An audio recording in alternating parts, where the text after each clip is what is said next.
Hoje terminamos o livro de Ageu. Depois de 7 mensagens, vamos terminar o primeiro profeta que nós estamos pregando aqui com exposição bíblica aqui na igreja.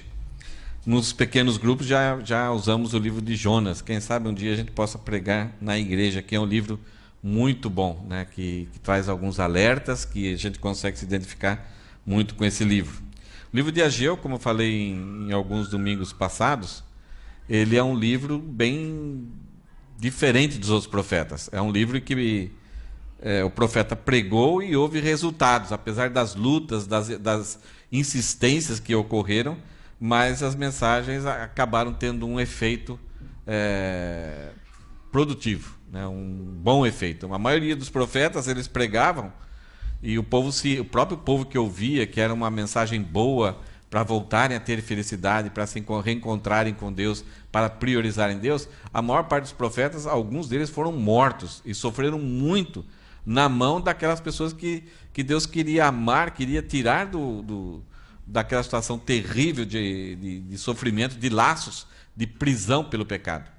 E Ageu não, Ageu é um velhinho que em momentos muito especiais ele vem trazer uma mensagem para o povo e tem retorno.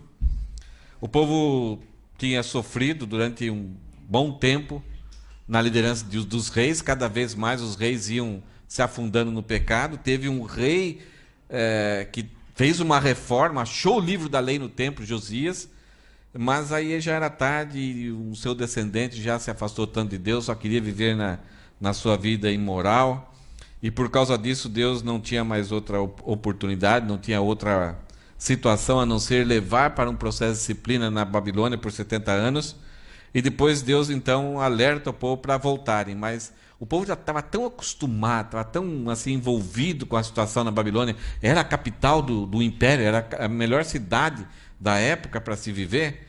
Então eles falaram, já que nós viemos aqui, Deus não cuidou de nós, mas era um processo de disciplina para reformar o povo. Então eles não atenderam a Deus, não deram atenção para Deus, resolveram ficar na Babilônia, e uma terça parte dessa população dos judeus que estavam lá na Babilônia resolveu então atender a Deus. Já que está ruim aqui, ir para lá talvez melhore. Sabe aquela situação, né?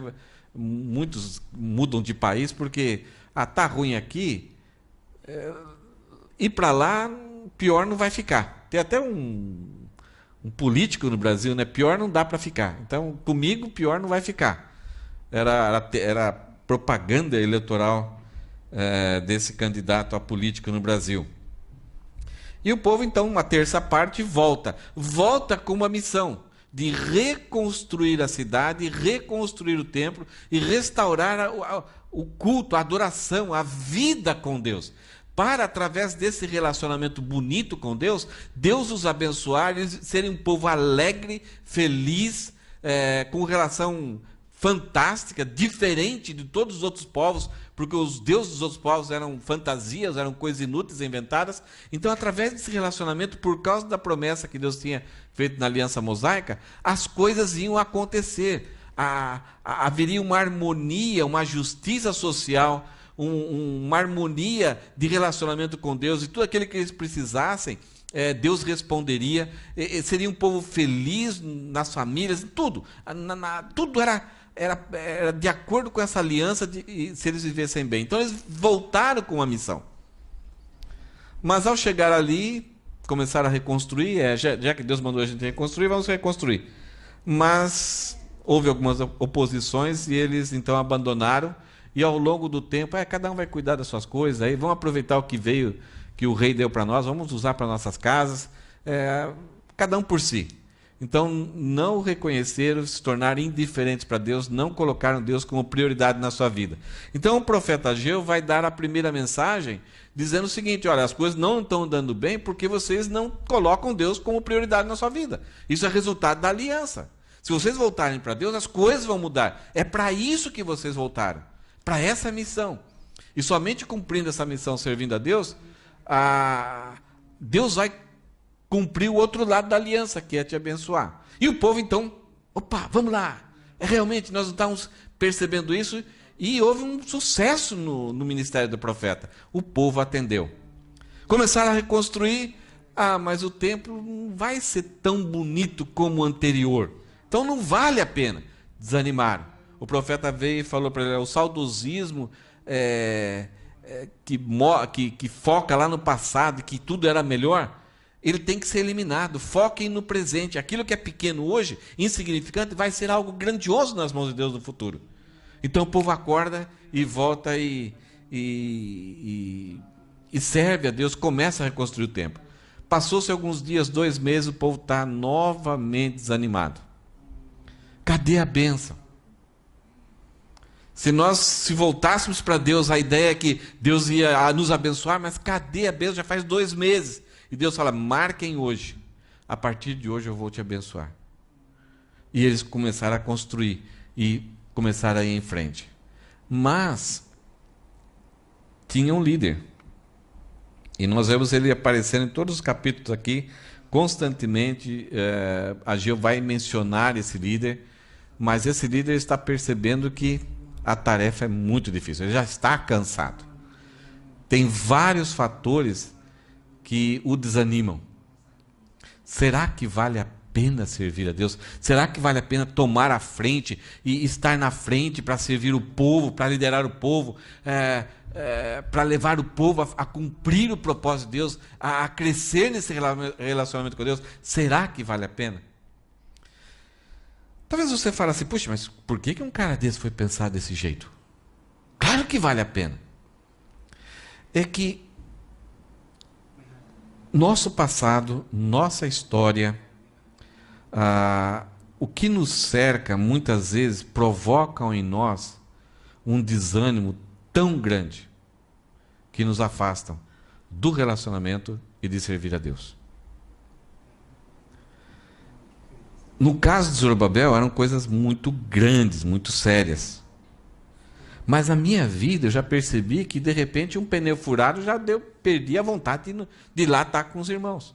Então, constantemente nós passamos por lutas que durante a semana acontecem algumas coisas que nos desanimam e tiram aquela empolgação, aquela expectativa daquele momento de me encontrar com pessoas, de fazer coisas, aqueles projetos, aqueles sonhos. Puxa, eu vou pensar em fazer isso, eu vou pensar em me envolver com isso, e de repente pequenas coisas já são suficientes para nós desanimarmos. E eu gostaria hoje de nós vermos algumas coisas que pressionaram Zorobabel e que colocou o seu coração em dúvida se realmente valia a pena ele servir a Deus ou não. Como líder, como uma pessoa que teria que tomar a frente, ficar responsável pela construção, ficar responsável pelo cuidado, pelo resolver problemas, em animar o povo, em estabelecer metas, acompanhar, fazer o cacunim de como está indo, a época, o ano, a temperatura, suprir necessidades, pessoas machucadas. Ele era a pessoa que tinha que montar um organograma, um sistema, um cuidado 24 horas por dia. Um dos candidatos da política brasileira, presidente, esses dias eu ouvi uma voz dele, ele falou assim, eu já não tenho mais liberdade, minha vida não é mais minha. Não é que ele está reclamando, mas essa é uma situação de toda pessoa que algumas vezes se coloca em uma posição de liderança que já não tem uma vida própria mais. E quando você se coloca à disposição de Deus, durante esse estágio na sua vida, muito daquilo que é a sua, entre aspas, liberdade, você perde. Porque você já não está mais só cuidando dos seus interesses, está cuidando dos interesses das outras pessoas. Você se colocou à disposição de Deus. Então, muitas vezes, enquanto as pessoas estão folgando, você está trabalhando. Enquanto algumas vezes as pessoas estão dormindo, você está acordando, ou nem dormiu ainda. Então, algumas situações podem acontecer que pode tirar o nosso ânimo. Eu gostaria de lembrar, em primeiro lugar, que essa vai ser a tese de hoje, é essa perspectiva. Havia uma prioridade errada, que era colocar Deus em segundo lugar, ou em terceiro ou em quarto lugar. Isso daí foi corrigido. Havia 3 perspectivas erradas. A diferença entre o passado e o futuro, a demora da bênção, e agora a terceira perspectiva errada é se vale a pena, a dúvida, será que vale a pena servir a Deus? Será que vale realmente? Eu quero viver a minha vida. Eu não quero esquentar a cabeça com a situação dos outros. Trabalhar mais do que os outros. E colocando muitas vezes nos nossos dias, chegar muito mais cedo na igreja ou sair muito mais tarde da igreja. Ou sair da igreja ainda tem que cuidar, pensar em algumas coisas. Ou quando tem um evento, eu não simplesmente fazer a minha mochila, ir lá e curtir o evento, mas ter que fazer quase uma semana antes trabalhando. Percebe? Estou colocando situações bem pequenas aqui. Então essa dúvida de Zorobabel é, será que vale a pena servir a Deus? E olha só, a primeira pressão que esmagava um pouco o coração de Zorobabel. Se fala muito pouco desse homem. Ele vai se repetir em vários lugares na Bíblia, vai estar nas 2 genealogias de Jesus, em Mateus e Lucas, mas não apresenta muito detalhes sobre as ações dele, que dá para a gente verificar o jeitão dele, se ele era mais emotivo, se era mais líder, ou era mais uma pessoa que respondia. A gente só vê que ele recebe palavras e ele executa. Então a gente não tem um perfil emocional, psicológico de Zorobabel. Ele aparece na história. Mas uma coisa que a gente pode perceber já de cara, e isso exercia uma pressão muito grande para ele, está nesse gráfico aqui agora. Eu espero que eu consiga comunicar para vocês o que esse gráfico está demonstrando sobre essa maior pressão que Zorobabel tinha. Deus fez uma aliança com Abraão. Tirou de Ur dos Caldeus e falou: Abraão, vai para a terra que eu te mostrarei. Sai da tua parentela e vai lá. Eu engrandecerei o teu nome, e de ti farei uma grande nação. E de ti, a tua descendência, da tua descendência, eu abençoarei todas as nações da terra. Deus fez uma aliança incondicional com Abraão. E Abraão respondeu com fé. Era algo impressionante. Deus, através de Abraão, ia cumprir um plano maravilhoso, que era engrandecer o nome de Abraão, dar uma terra de possessão eterna, abençoar todas as nações e fazer uma grande nação da pessoa de Abraão. E a história então começa a ser contada com Abraão, Isaac, Jacó, José, e aí a história chega em Davi. 14 gerações após Abraão, da descendência de Abraão, nasce Davi. Davi foi um homem segundo o coração de Deus. E Deus, em 2 Samuel 7, Deus faz uma aliança com Davi. Fala que Deus ia do descendente de Davi ia estabelecer o reino, e esse reino seria para sempre. Passou-se mais 14 gerações. Os descendentes de Davi nasceram, começaram a reinar. Então, depois de Davi veio Salomão, depois de Salomão veio Roboão. A coisa começou cada vez a ficar mais feia, complicada, e alguns reis, Deus dava uma exortada, eles faziam o que era certo perante os olhos do Senhor. Muitas vezes o rei, ele voltava-se para Deus, mas ele não conseguia. A nação de Israel estava tão envolvida com a maldade, com a idolatria, que o rei era bom, mas ele não conseguia ter poder para levar o povo a voltar-se para Deus. E quando chegou na 27ª genealogia aqui, de Abraão, Davi, Josias surgiu e fez uma reforma, mas a reforma era tarde demais. E de Josias nasce Jeconias, ou na sua Bíblia, Joaquim. É um cara complicadíssimo, que ali já não havia mais esperança. E aí Deus dá uma maldição sobre Jeconias. E essa maldição, além da maldição, Deus envia a nação de Israel, os judeus, para a Babilônia durante 70 anos. Então Jeconias, ele está fora e entra dentro da Babilônia. Lá na Babilônia, Jeconias, que era um rei, agora não pode mais governar. Ele tem os cuidados da Babilônia, mas ele não pode cuidar, não pode ser rei. e ele dá, é nascido como filho dele lá na Babilônia, Salatiel ou Sealtiel. Já não é mais rei. A partir desse momento, a nação de Israel não teve mais nenhum rei. Jeconias foi o último, tanto por causa da maldição, mas também porque as nações não permitiam. Zorobabel nasce na Babilônia, e Deus fala para o povo sair. Então Zorobabel traz o povo da Babilônia para Jerusalém, para Israel. E a responsabilidade era reconstruir a cidade e o templo.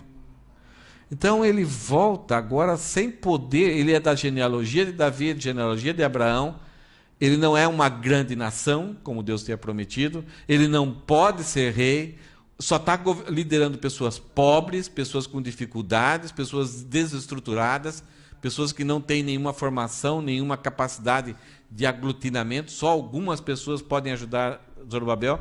Então, a tarefa é muito grande. Vamos dar uma olhada em alguns versículos disso que acabamos de ver. Olha só o que Deus tinha falado para Davi, lá em 2 Samuel. Pois quando você morrer e for sepultado com seus antepassados, escolherei um dos seus filhos de sua própria descendência, estabelecerei seu reino. Sua casa e seu reino continuarão para sempre diante de mim, e seu trono será estabelecido para sempre. Para Zorobabel, a aliança que Deus fez com Abraão e com Davi era uma mentira. Porque não é isso que ele está vivendo. Ele tem direito ao trono, ele é da descendência de Abraão, mas não é isso que ele está vivendo. Então acabou tudo. Por que acabou tudo? Porque antes do cativeiro, o seu avô Jeconias, de tanta maldade, recebeu uma palavra de pare. Chega. Acabou. Veja que Jeremias 22 registra a palavra de Deus para Jeconias. Tão certo como eu vivo. Todas as vezes que Deus fala isso, é quase que um carimbo de que, olha, a verdade de que eu existo, isso vai acontecer. É como se Deus estabelecesse, olha, eu vou fazer de tudo, ninguém vai impedir, não tem jeito, esse é o meu foco daqui para frente. Tão certo como eu vivo, diz o Senhor, eu o abandonarei, Joaquim, ou Jeconias, filho de Joaquim, rei de Judá. Mesmo que você fosse o anel de selar em minha mão direita, eu o arrancaria. Aqui no Japão a gente tem uma coisa que o Brasil não tem, que se torna mais fácil de a gente entender o que está acontecendo nesse texto. Todo rei, acho que vocês já viram em filmes, ele tinha um anel de selar na mão direita. Era a coisa mais preciosa do rei.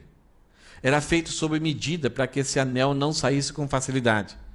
E todo documento, toda autorização, toda permissão, todo decreto era escrito por alguém e no final eles jogavam tipo um durepox, assim, uma massinha, e quando ela começava a endurecer, o rei ia lá com o seu anel, então era a sua assinatura, era o encanto do rei. E havia muito perigo de repente, alguém dar algum sonífero para o rei e chegar lá, tirar o seu anel e fazer ele assinar algo. Algumas guerras, em alguns casos, aconteceram por causa disso. Pessoas tiraram o anel de um tal rei, né, em algum país assim, e escreviam uma carta, e como se o rei tivesse enviado aquela carta, aquela intimação, aquele problema lá, ou uma autorização, ou dando um cargo, dando uma permissão para alguém. Então o rei valorizava muito isso. E para Deus, toda pessoa que ele usava como seu instrumento para liderar o seu povo, Deus falava assim, você é o meu anel de selar. Através de você eu estou cumprindo a minha vontade. Você tem a minha autoridade. Se você fizer isso em meu nome, eu estarei com vocês. Então Deus está falando assim, ainda que você fosse o meu anel, aquilo que seria mais precioso, aquilo que eu valorizaria demais, aquilo que eu teria tanto cuidado para perder, você está tão mal, Jeconias, que eu vou arrancar e jogar longe. Olha só que Jeremias 22 fala ainda no versículo 30. Assim diz o Senhor, registra em Joaquim, ou Jeconias, como homem sem filhos, mas ele tinha filhos. mas era para escrever lá como se ele não tivesse filhos. Ele não terá êxito, pois não terá filhos que o sucedam no trono de Davi para reinar em Judá. Ele não terá êxito, não terá sucesso, pois não terá filhos que o sucedam no trono de Davi para reinar em Judá. Isto é, nenhum dos seus filhos vai reinar. Nenhum da descendência dele, ninguém vai reinar em Israel. Esses dois versículos, tão certo como vive, a ideia é que Deus não falou brincando, ameaçando, dando uma ameaçadinha, não. O negócio aqui é sério. É uma expressão de um momento em que Deus demonstra a sua ira, o seu desgosto com alguém que tinha um grande privilégio espiritual, que pertencia a uma linhagem que era para ser um representante de Deus, a liderança de Deus sobre o povo, um instrumento de Deus sobre o povo. E ele se afastou tanto desse propósito, que Deus mostra o seu desgosto e Deus lança uma maldição sobre ele. Só que Deus tinha dado uma promessa para Abraão de uma grande nação e abençoar os seus descendentes.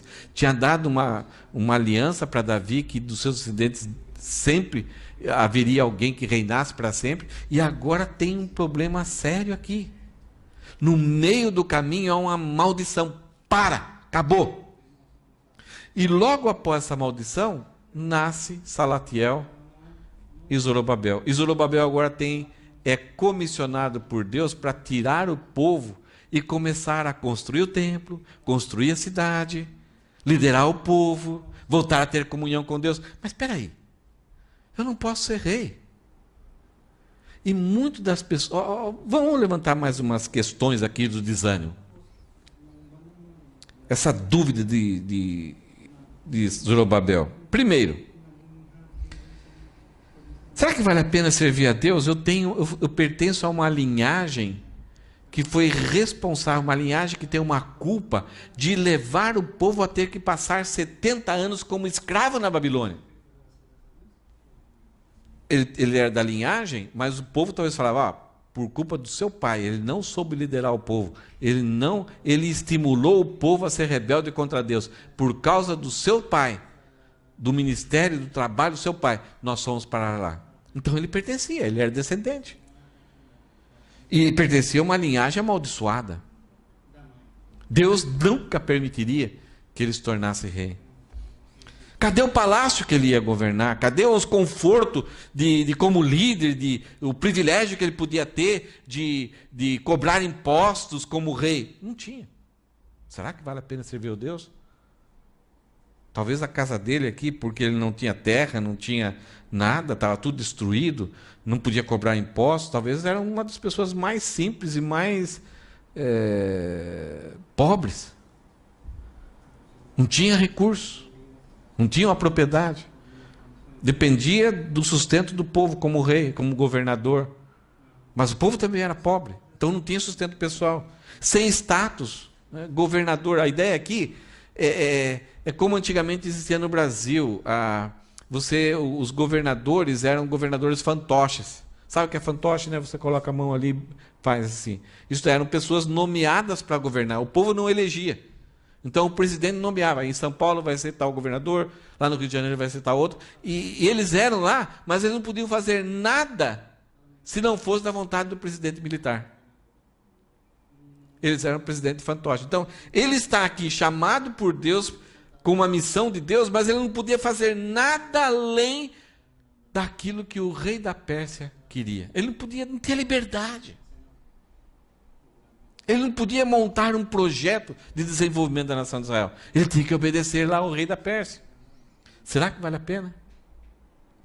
Por causa disso, devia sempre servir os persas. Além disso, ao seu redor tinha muitos inimigos ameaçando. Então, os filhos não tinham liberdade para ir no mar morto lá, para tomar um banho lá, ou no Rio Jordão para dar uma pescadinha. Não tinha liberdade, porque como líder, se você matou o líder, você destruiu o povo. Então será que vale a pena estar nesse lugar? A cidade estava destruída, tiveram que cavar e remover um monte de lixo, sujeira, para achar os alicerces. Será que vale a pena mexer no lixão. E a cidade não tinha muros, não tinha proteção.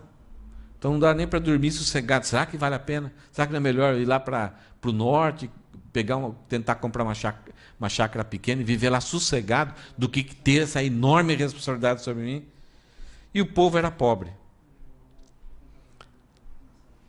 Pô, o pobre não é tanto problema. Mas era um povo que assumia um compromisso, no outro dia pulava fora. Não dava para contar com o povo. Vamos lá, vamos construir. No outro dia, não vai dar mais não. Não deu, viu? Desculpa aí, viu? Né? Como que se fala aí, né? Como hoje em dia, quando quando dá aquela mancada assim, a pessoa, olha, pode contar comigo. Daí você fala, olha, você vai amanhã. Né? Tem uma palavra para isso, fugiu agora. O que você fala? Você lembra? Não, mancada. A pessoa fala, desculpa aí e tal. Não é tratando, a própria pessoa que não vai, ela usa uma palavra assim como se, puxa vida, né? Comem, né? Mas tem uma palavra que fugiu da minha cabeça agora. Mas essa ideia é que não dá para contar com esse povo. Eles se animavam, mas daqui a pouco, no outro dia, quando ia fazer chamada, cadê o povo que estava aqui, estava animado? Cadê eles? É difícil. Sabe, essa é a maior dificuldade. Né? Você alista, né? Você faz, pode vir, não, pode contar comigo. Ou a pessoa começa, aí você fica animado, daqui a pouco, só mancada, uma atrás da outra. Será que vale a pena? Será que vale a pena? E aí Deus então vem para Zorobabel. E esses últimos versículos do livro terminam com o recado que Deus tem para esse homem. A realidade que ele está vivendo é verdadeira. Todos esses fatos são verdadeiros. O desânimo dele é real, é verdadeiro. Deus não critica ele.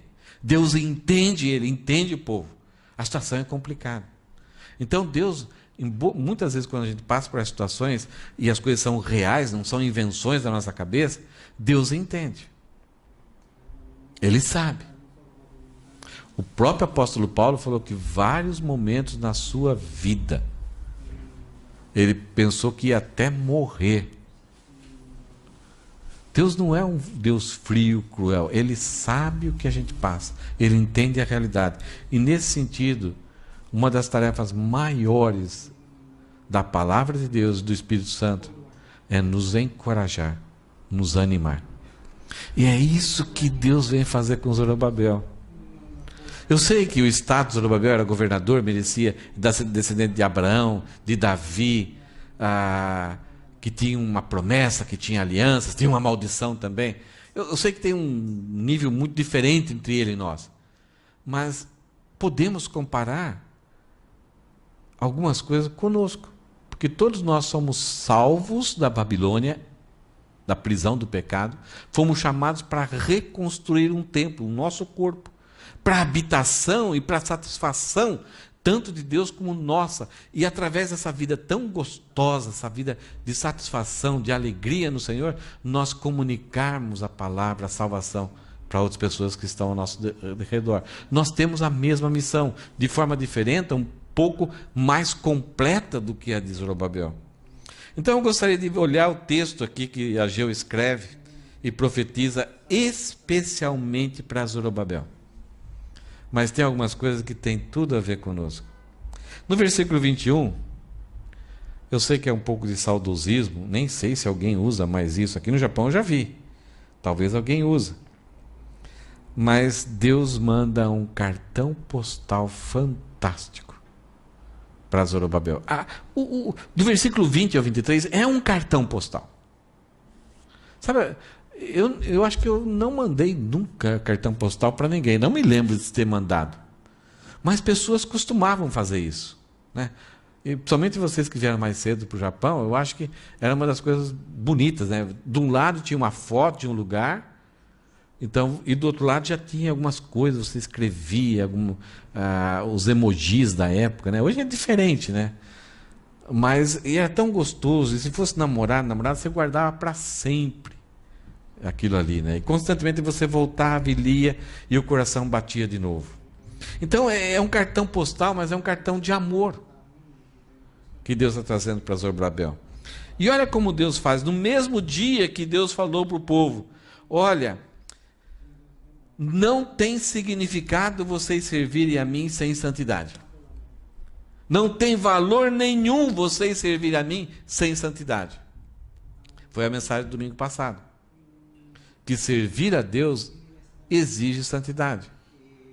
Deus não está preocupado com a performance, com o brilhantismo, com aquilo que as pessoas gostam, com o malabarismo que talvez alguém faça que você fique contente e animado. Deus está preocupado é se aquele serviço que você está fazendo tem santidade ou não. Senão, para Deus, dá nojo. Então, nesse mesmo dia, depois que Deus falou para o povo: olha, a bênção está demorando porque vocês ainda estão misturados com o pecado, vocês estão apegados ao pecado, vocês não querem largar. E nesse mesmo dia, Deus olhou para Zorobabel: Zorobabel, é difícil, né, Deus? Está osso, né? É complicado. Então Deus olha para Zorobabel e dá essa palavra.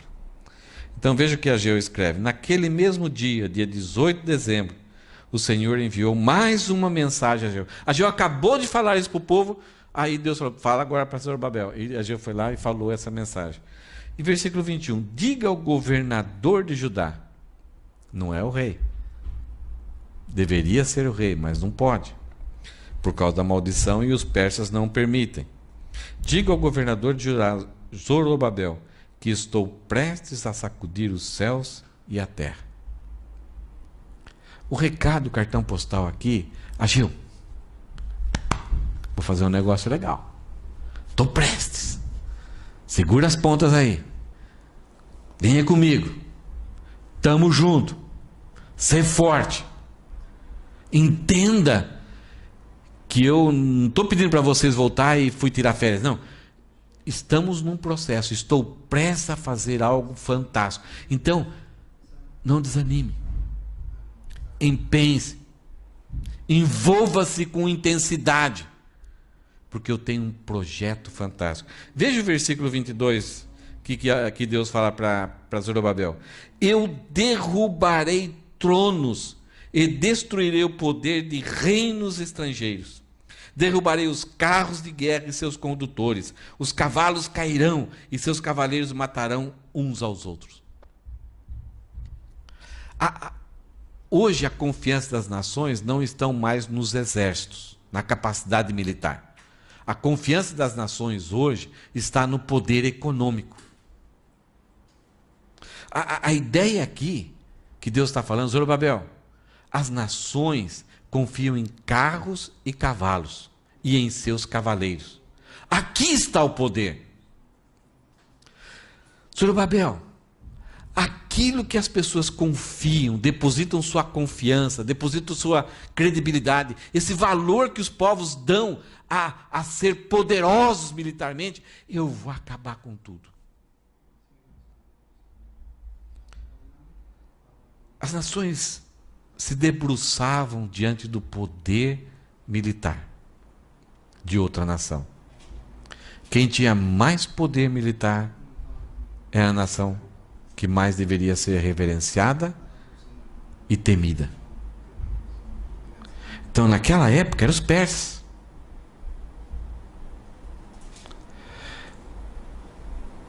Lembram-se que 2/3 da nação não quis voltar da Babilônia dos persas? Por quê?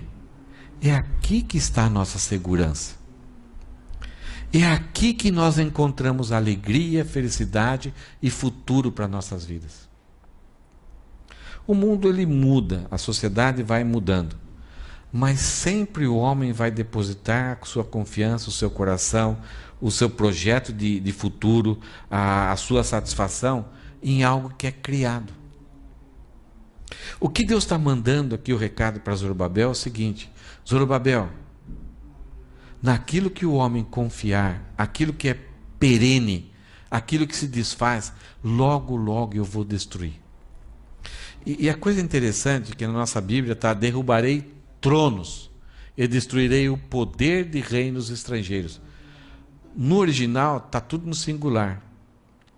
dando a ideia que o poder que governa esse mundo, que faz as pessoas inclinarem o seu coração para aquilo que existe aqui temporalmente nessa terra, será brevemente abalado, sacudido, e Deus vai tomar posse. Não é nada errado nós vivermos, nós trabalharmos, nós empenharmos, nos dedicarmos, termos posse, mas a partir do momento que a nossa confiança, a nossa alegria depende dessas coisas, aonde nós nos apegamos, arraigamos, criamos raízes, aí nós desprezamos Deus e percebemos que essas coisas um dia vão, aquilo que é perene será abalado por Deus. Nós podemos buscar ter o melhor conforto aqui, fruto do nosso trabalho, Deus abençoa, mas quando aquilo é que traz satisfação e eu dispenso Deus da minha vida, eu corro grande perigo. Não somente durante a minha existência, mas a frustração de que um dia tudo isso vai ser destruído. Tudo isso vai ser queimado, tudo isso vai ser inundado. E quando eu valorizo que esses poderes governamentais, políticos, é que devem ser endeusados e eu dependo deles, eu estou colocando minha confiança em algo que é um falso alicerce. É como você criar uma pilha de caixas de sapato e querer sustentar em cima delas. O que acontece? Você afunda. É um falso alicerce, não tem sustentação. É isso que é a confiança do homem nas coisas que são daqui. E olha só, a coisa é mais impressionante ainda, o esforço, o trabalho, a dificuldade que Deus vai ter para destruir aquilo que é tão poderoso aqui. Olha o que Deus faz. Eu derrubarei os carros de guerra e seus condutores, e os cavalos cairão, e seus cavaleiros matarão uns aos outros. Essa segunda parte do versículo mostra que Deus faz isso de forma muito fácil. Ele nem gasta uma gota de suor. Aquilo que é tão difícil, destronar um reino, uma nação destronar um reino, ou a própria nação tirar um rei mau, tirar alguém de algum posto, como é difícil. Para Deus isso é tão fácil. E Ele muitas vezes, Ele não se torna, Ele mesmo não age diretamente. Ele faz com que as próprias nações ou a própria nação fique doidinha da Silva e se autodestrua. Olha o que ele fala aqui: e seus cavaleiros matarão uns aos outros. O exemplo disso daqui foi com Nabucodonosor. Nabucodonosor criou uma estátua maior que o Cristo Redentor e ordenou com que todos os povos o adorassem. Deus só deixou ele louquinho. Ele foi pastar como animal comendo capim. Só isso. Se destruindo. Aí quando ele se arrepende, ele reconhece quem é Deus, Deus o traz de novo a sua sensibilidade, a sua serenidade, e aí ele dá glórias a Deus. Eu vi uma frase essa semana da seguinte sentido: Deus enlouquece aquele que ele quer destruir. É interessante, uma pessoa que se torna tanto inimiga de Deus, despreza tanto a Deus, muda a verdade de Deus, preste atenção. Mesmo que ela tenha áreas de sabedoria, de inteligência, de filosofia, assim, daqui a pouco ela vai estar falando coisas que não têm sentido nenhum. É doideira. Ela é morta pela sua própria estultícia, sem Deus exercer nenhum esforço para com ela. O próprio Deus tira dela, entrega a pessoa a sua própria loucura. Deus segura o homem para não se afundar no pecado. Mas quando o homem rejeita Deus de uma tal forma, Deus o entrega ao seu próprio pecado, que o leva à loucura. E Deus está falando: Zorobabel, olha, talvez você está preocupado com o seu status, com o seu palácio, com o seu título, mas você é um instrumento nas minhas mãos de algo que eu vou fazer para purificar a terra, para destruir aquilo que traz engano, que traz o coração do homem se apegar em coisas fúteis, inúteis para a sua alegria. É interessante que lá em Apocalipse, capítulo 11, versículo 15, vai chegar um momento em que todas as nações se reunirão. Um exército de 20 milhões de soldados aqui da China vai em direção à nação de Israel. Todas as nações vão se unir. Deus vai permitir que 4 espíritos demoníacos saiam e seduzam as nações junto com a besta, o falso profeta e o anticristo. E todas as nações juntas, com aquela cegueira, com aquela loucura, vamos nos reunir, vamos se juntar forças, vamos destruir a nação de Israel, porque destruir a nação de Israel nós vamos provar que Deus não existe, porque Deus falou para Abraão. Falou que de Abraão faria um povo que nunca teria fim. Então, se as nações conseguem destruir a nação, não porque é a nação de Israel, mas destruir a nação de Israel, eles vão conseguir provar que Deus não existe. Então, Deus vai julgar todos os povos, deixando eles fazerem as coisas mais loucas possíveis. Deus permite que 4 demônios se espalhem, espíritos demoníacos se espalhem por toda a terra, arregimentem todas as nações, e as nações com aquele propósito ferrenho, vamos lá! E Deus traz todos eles para o vale do Armagedon. E nesse momento, veja o que Apocalipse fala: o 7º anjo tocou sua trombeta e fortes vozes gritaram do céu: o reino do mundo se tornou de nosso Senhor e de seu Cristo, e ele reinará para todo sempre. No versículo anterior, volta lá, Elisandro. Aqui é uma tentativa de representar isso que o livro Apocalipse 11:15 fala: Jesus montado num cavalo branco, vindo com a sua igreja, os seus anjos, para destruir o poder maligno que vai tentar seduzir toda a humanidade. E é interessante, a besta, o falso profeta, o anticristo, sabe o que Jesus Cristo vai usar para destruí-los? Somente uma palavra, nenhuma gota de suor. Então, o que Deus está querendo comunicar aqui para Zorobabel: Zorobabel, você é um homem fraco, você não tem riqueza, você não tem aliança com os outros povos. Quem que vai fazer uma aliança com você? Você não tem. Você está desprezado, é um governador. Mas, Zorobabel, não é por força nem por violência, como falou Zacarias, é pelo meu poder. Eu vou fazer isso. Você está sendo usado por mim. Você está dentro de um projeto onde eu vou abalar, eu vou destruir todos os poderes da terra. E Apocalipse fala: o 7º anjo tocou a sua trombeta e fortes vozes gritaram no céu: o reino do mundo se tornou de nosso Senhor e seu Cristo, e ele reinará para todo sempre. É nesse empreendimento que Deus está chamando Zorobabel. É para esse empreendimento que Deus nos chamou. Pertence a nós isso. Isso daqui é para nós. Nós estamos nesse negócio aqui. Nós vamos pertencer ao reino do nosso Senhor Jesus Cristo. Ele vai tomar de volta. Versículo 23, para terminarmos o livro de Ageu, então. Naquele dia onde Deus vai tomar o poder para si, naquele dia, diz o Senhor dos Exércitos, honrarei você, meu servo, Zorobabel. Uau! Como assim?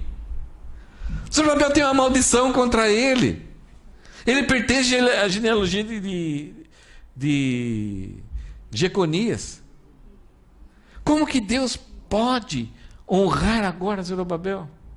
Mas Deus fala: eu vou honrar você naquele dia, não agora.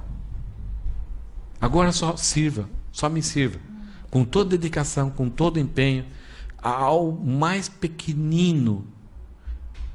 Talvez até em momentos que pessoas vão te desprezar, me sirva.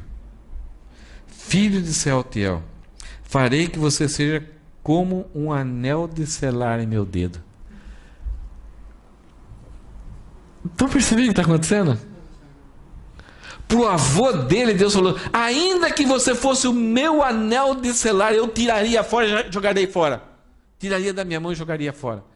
Mas Zorobabel, me sirva, que eu vou fazer de você a minha autoridade. O que você fizer vai ser em meu nome. É como se eu estivesse fazendo.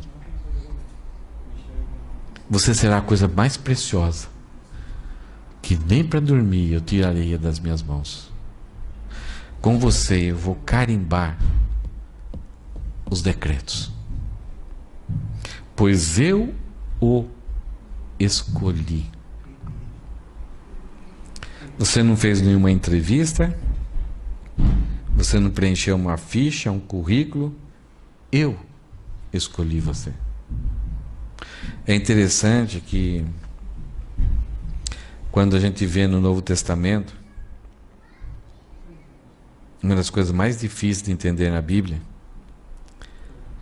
é que não há um justo sequer, não há ninguém que busque a Deus. E ao mesmo tempo a gente vê Deus, Jesus falando assim: eu escolhi você. Nós falamos muitas vezes: eu aceitei Jesus, eu vi a mensagem do Evangelho, aceitei Jesus, eu escolhi Jesus. Mas parece que a verdade é que Deus nos escolheu. Não por causa do nosso currículo, não por causa de uma entrevista, mas Ele nos escolheu, Ele nos trouxe a sua palavra, nos deu o Espírito Santo para a gente entender a sua palavra, e até a fé que nós precisávamos responder com fé, foi Ele que deu. Eu não consigo entender isso. Eu não consigo entender esse amor de Deus que nos ama e que nos salva antes até da gente ter feito qualquer coisa. Então não existe mérito em nós. Então Deus está falando aqui para Zorobabel: você está desanimado, tem tanta coisa contra você a me servir, mas você é o meu anel de selar, eu o escolhi, e eu, o Senhor dos Exércitos, falei. Termina o livro de Ageu com essa expressão: sou eu que estou falando. A garantia sou eu, né? Sou eu, sou eu que estou dando essa garantia para você.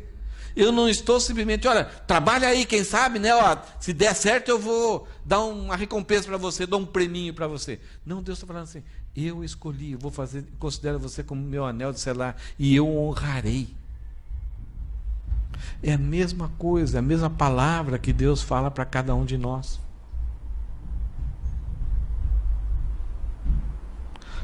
Aquilo que vai acontecer no nosso futuro, começa a ler, começa a ler a respeito das palavras de Jesus, começa a ler os textos que falam de escatologia, o que Deus vai fazer com a igreja, o que Ele vai fazer no futuro.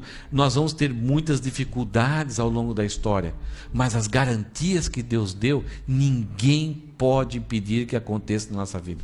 Ninguém. Porque sempre Deus vai falar assim: eu, o Senhor dos Exércitos, falei. E quando Deus fala, as coisas acontecem. Eu posso até dizer: profetizo sobre a sua vida que você vai ter um andar de Mercedes. Desculpa, não. No Brasil o pessoal fala isso, né? Você vai andar de Mercedes com motorista particular. Eu falei: puxa, que legal. Depois eu descobri que era ônibus Mercedes. Então aí tá, cumpri. Então tem uma mania de pessoas que querem fazer como Deus faz. Profetiza: você não recebeu porque você não tomou posse, é porque você não se encarna. Não, Deus fala: eu vou fazer e pronto, acabou. Então independe de nós. Deus está trazendo um futuro para o presente de Zorobabel. Então Zorobabel, independente do que ele fizesse ou não, isso ia acontecer com ele. E aqui está a foto do anel de selar, que é aquilo que eu falei para vocês, né? Zorobabel seria essa anel de selar. É a mesma coisa que acontece conosco, com a igreja. Nós temos uma autoridade mediada, não para realizar coisas, mas aquilo que fazemos em nome de Jesus, de acordo com o plano de Jesus, de acordo com a vontade de Jesus, Ele faz. Vamos voltar a ver o que aconteceu nessa história aí. Deus promete a Abraão que faria uma grande nação. Deus prometeu a Davi que do reino dele sempre seria perpétuo. Jeconias obedece a Deus, Deus falou, acabou, parou aqui, não vai ter mais descendência. Nasce Salatiel, e Zorobabel agora não pode mais exercer o reino. Mas Deus chama ele para liderar o povo, para servir o povo como servo. Deus fala, você é o meu servo. Não, e é governador, é um empregado. De Zorobabel nasce Abiúde, Eliaquim, Azor, Zadok, cada um vai gerando Aquim, Eliúde, todos nem eram mais governadores, que os sacerdotes tomaram o poder aqui. Eles eram Zé Mané, descendente do grande rei Davi, do grande rei Salomão, mas sem status algum. Então, essa esperança que Deus deu para Zorobabel, cada vez vai terminando. Até que nasce Jacó, mas é um outro Jacó, é o avô de Jesus, e nasce José, o pai de Jesus. O que ele era profissionalmente? Um carpinteiro. Está lá com a sua lojinha, com a sua carpintaria, bem diferente da do Elisandro. Está lá, cuidando dos seus negócios, sem importância. Morando em Nazaré, que não tinha importância nenhuma para a nação de Israel. Mas Deus vai lá, pega um descendente de Zorobabel, e Deus honra Zorobabel em José. E faz José ser o pai adotivo do Senhor Criador dos céus e da terra. E abençoa Maria, que é o ventre que vai gerar o Redentor da humanidade. E nasce Jesus. Quer uma coisa fantástica aqui? Acho que eu falei lá no estudo, lá na casa de Iné. Não tinha uma maldição contra Zorobabel? Então, como Deus promete algo para Davi se tem uma maldição aqui? Como que Jesus, então, pode ser o rei da nação de Israel? Se tem uma maldição e ele não pode ser aqui, Jesus agora o título que ele recebeu é de rei. O rei digno. Então, como que ele pode ter direito a ser rei da dinastia de Davi se tem uma maldição aqui? Olha que coisa fantástica. Jesus tem o direito de ser rei da linhagem de Davi por ter um pai adotivo, José. Tem um direito também por ser Maria também descendente de Davi. Só que a maldição, ela é transmitida pelo homem. Os reis, os reinados eram pelo homem. Então a maldição está contaminando o homem. E Jesus nasceu de Maria, que era da linhagem de Davi, então ele tem o direito, mas também ele tem o direito por adoção. Ele não foi transmitido a ele a maldição física de Jeconias, através do nascimento virginal. Então Deus, ao mesmo tempo, não jogou para debaixo do pano a bronca que ele tinha com Jeconias. E ao mesmo tempo ele cumpre a aliança de Davi e a aliança de Abraão, que era através do descendente de Abraão, Deus traria aquele que ia abençoar toda a humanidade. Zorobabel está aqui. E hoje a gente está falando dele. De uma pessoa que simplesmente, com muitas dificuldades, com muita pressão, fez o seu trabalho. Deus está honrando ele através de nós, por estarmos aprendendo e ele sendo exemplo para nós, mas vai chegar um dia que Deus vai reinar. Deus já honrou ele através da sua descendência, nascer o Jesus Cristo, o Salvador, o Redentor da humanidade. Mas no futuro também Deus vai honrar, da mesma forma que Deus vai honrar a todos que entendem o chamado de Deus e que servem Ele com tudo. Próximo slide aqui. Um violino na minha mão, vocês sairiam correndo, né? Mas, talvez esse violino na mão do melhor violonista do mundo, você ficaria 3, 4, 5 horas, compraria CD e usaria. Uma raquete de tênis na minha mão, talvez faça alguma coisinha assim e tal, mas cada dia faz. Mas na mão da japonesa aqui, pode ser campeã do mundo. Uma bola de basquete na minha mão, não serviria para nada. Mas o melhor jogador dos Estados Unidos, uma bola de futebol de salão no meu pé, não serviria nada, mas talvez no pé dele também não saiba muita coisa, né? O Tiago aqui. É a mesma coisa. Não importa as nossas capacidades, as nossas limitações, as pressões externas, os desencorajamentos que a gente recebe, se é Deus que está usando, tem muito valor. O que nós fizermos vale a pena, porque não é somente temporal, é algo eterno, é algo que vai repercutir, vai causar som na eternidade para todo sempre. Nós fazemos as coisas para Deus ser glorificado, mas ao mesmo tempo Deus vai honrar até aquela pessoa que simplesmente deu um copo de água. Então, por causa disso, o desafio de Ageu é que a gente se alegre no Senhor. E o que muitas vezes tira a nossa alegria é o desânimo. Então, a terceira mensagem que termina o livro de Ageu foi esse encorajamento que Deus deu para Zorobabel, para ele não se desanimar, encarar de frente a responsabilidade que ele tem, o chamado que ele tem, não fugir da raia, ser forte e gambatear muito. Então, olhando para todo o livro de Ageu, a gente tem algumas ideias aqui. Primeiro, Deus é o Senhor do tempo e da história. Quando Deus falou, eu vou honrar você, vou destruir os poderes. Como? Como? É impossível. Como será isso? Essas palavras de futuro que Deus dá, elas são somente encorajadoras. A gente não precisa ficar perscrutando, tentando adivinhar. Ela simplesmente serve para uma vitamina dada na nossa veia, para nos tornar mais fortes, perseverantes, encorajados, animados e apegados ao plano e à obra de Deus e ao povo de Deus. Então, como vai ser? Na hora que acontecer, a gente entende. Quer ver uma coisa complicada aqui?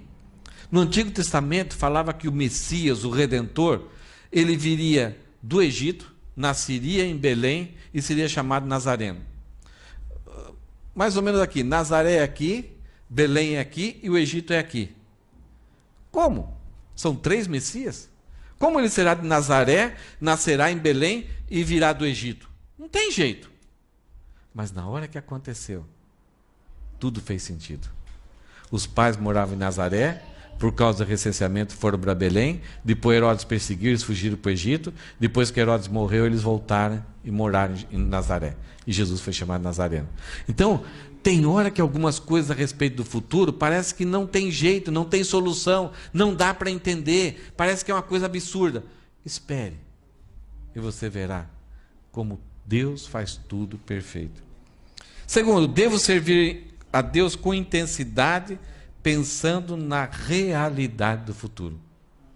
O futuro para Deus é mais real do que o nosso presente. É tão perfeito, é tão certo, é tão categórico, porque você vê as últimas palavras de Deus aqui no livro de Ageu. Eu, o Senhor dos Exércitos, falei. Eu que domino tudo. Eu que sou Senhor de tudo. Eu falei, e essas coisas vão acontecer. Não duvide em nenhum momento da palavra de Deus. Creia, se apegue, viva ela, sonhe com ela. É a única coisa que tem durabilidade eterna. Todo poder e capacidade vem do Senhor. Talvez você, diante de uma tarefa, de uma responsabilidade, vai chegar um momento, eu não tenho, não sou capaz, eu não tenho jeito, não dá, está muito acima de mim. Que bom.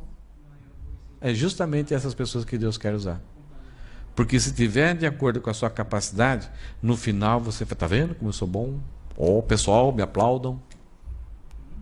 Mas Deus, Ele gosta sempre dos fracos.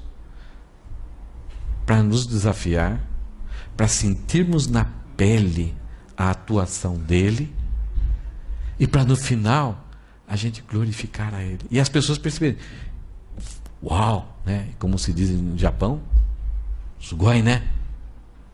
Porque é maravilhoso. Pergunta: no dia a dia a gente precisa ser encorajado. Qual a fonte do meu encorajamento? O que eu preciso para me encorajar? Será que é a palavra de Deus? Ou um elogio de alguém? Ou se eu não tiver um elogio, se eu não tiver uma recompensa financeira, se eu não tiver uma promessa de alguma coisa, eu não vou ficar encorajado? Ou a fonte do meu encorajamento, da minha alegria, é o Senhor? Outra coisa, é um desafio para mim e para vocês. Eu devo ser encorajador dos servos de Deus. Todos nós servimos a Deus de alguma forma. Eu posso, por causa das minhas atitudes, das minhas palavras, desanimar as pessoas a servir a Deus. Olha, é que eu não gosto de falar muito, mas a quantidade e as várias formas que eu já passei na minha vida para desencorajar-me em seguir em frente. Se não fosse Deus, já não estaria aqui, lá no Brasil, há muito tempo atrás, já teria abandonado, já teria afundado, já teria me enterrado. E muitas vezes dentro do próprio povo de Deus. Algumas vezes, só de ver algumas coisas, você desanima. Você fala, não, isso aí não é para mim. E aí Deus vem, algumas vezes vem com cinta, né? Outras vezes ele vem, puxa pelo cabelo, outras vezes coloca no colo.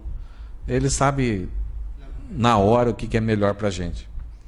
Mas eu tenho que tomar muito cuidado se a minha vida, as minhas atitudes, as minhas palavras estão encorajando os servos de Deus a seguirem em frente, a serem mais perseverantes, a enfrentarem as lutas, a enfrentarem os desânimos. Porque qualquer coisa pode derrubar por terra uma vida de muito serviço alegre no Senhor. Só para a gente terminar então, olhando todo o livro de Ageu, o Senhor Jesus e sua obra devem ser prioridade número 1 em minha vida.